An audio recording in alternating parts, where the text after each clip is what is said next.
We're talking always about scientific homeopathy, that we have to prove that homeopathy is a science. Now let me give you the real deal. What I see is not to bring in all this newfangled stuff to make a name for ourselves, but to work on what we have and bring that to a more scientific footing. And that requires actually three things. We have to get rid of the alphabetical arrangement of the Materia Medica and arrange the remedies by similarity as they are matching the disease syndromes that we know, like, all the remedies for scarlet fever, for instance, all the remedies for dysentery. Yeah? And then we also have to get rid of this point 2 silly head to foot scheme. Yeah, and organize Materia Medica according to the timeline and the sequence of development of the symptoms to reflect those disease symptoms. And then, of course, point 3 is we have to rearrange the repertory to reflect the Materia Medica according to that timeline and that sequence.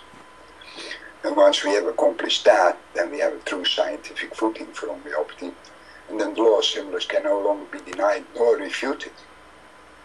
Yeah? Because the Materia Medica reflects the reality of disease. So my motto is KISS. Keep it simple, stupid. Yeah? And all this techno babble that we do nowadays is an attempt to imitate the complicated allopathic ideas while signifying nothing but the adage that complication is a sign of ignorance. Yeah? So my tongue is pretty sharp and my pen is mightier than the sword. Yeah? I speak truth to power, and I shall not cower down to the supplication to the ruling paradigm or the attempts to water down homeopathy with allopathic ideas and thinking. Truth is self-evident, and all attempts at destroying it will not succeed for as long as I have a breath in me. And while I admire the ideas that some of my colleagues bring forward, I see them mostly as attempts at system building, let's make remedies out of the genetic material. Let's do this, let's do that.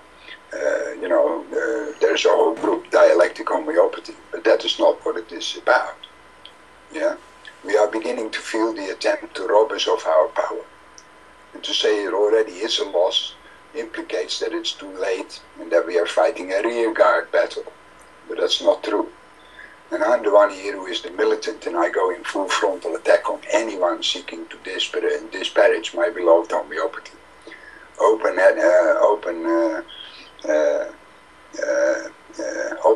News is one website where we have won the 2 battles they wanted to wage with us.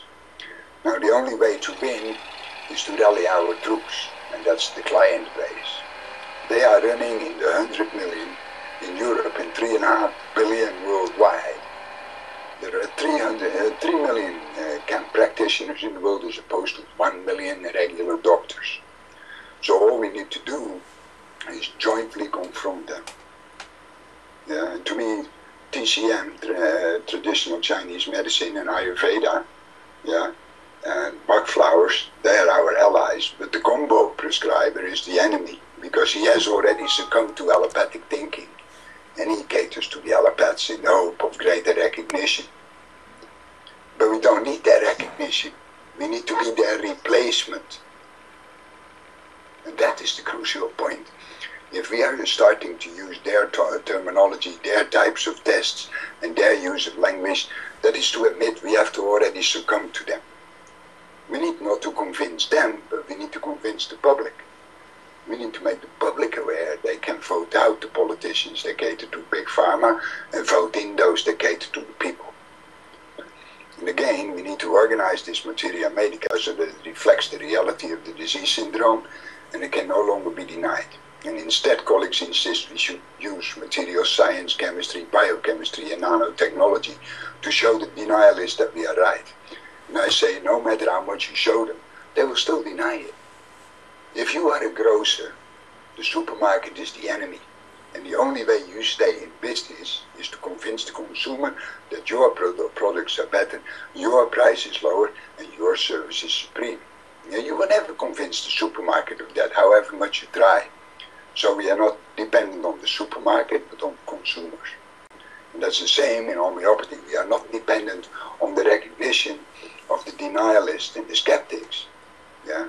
We are only dependent on the recognition by the public. Let me ask you a question about your organization of the Materia Medica.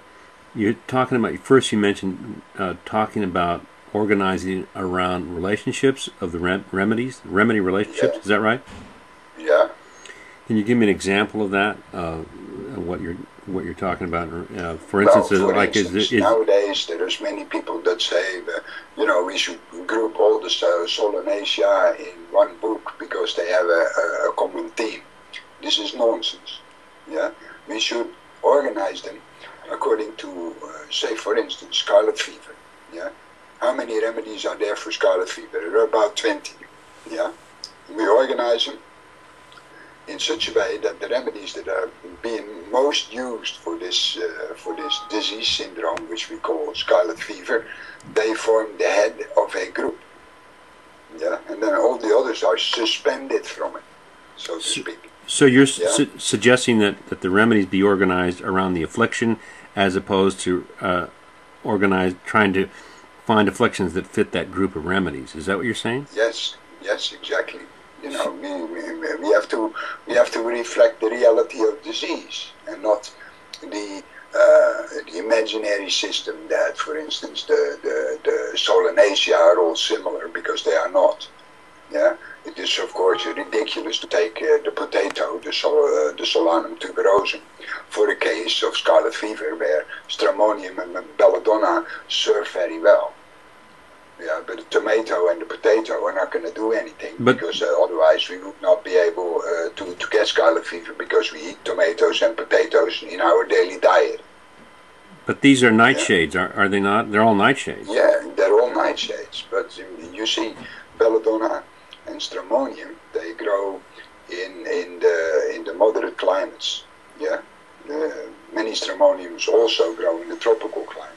Now, the ones that grow in this climate where we live, here in Northern Europe, and you in America, yeah, there's already a big difference.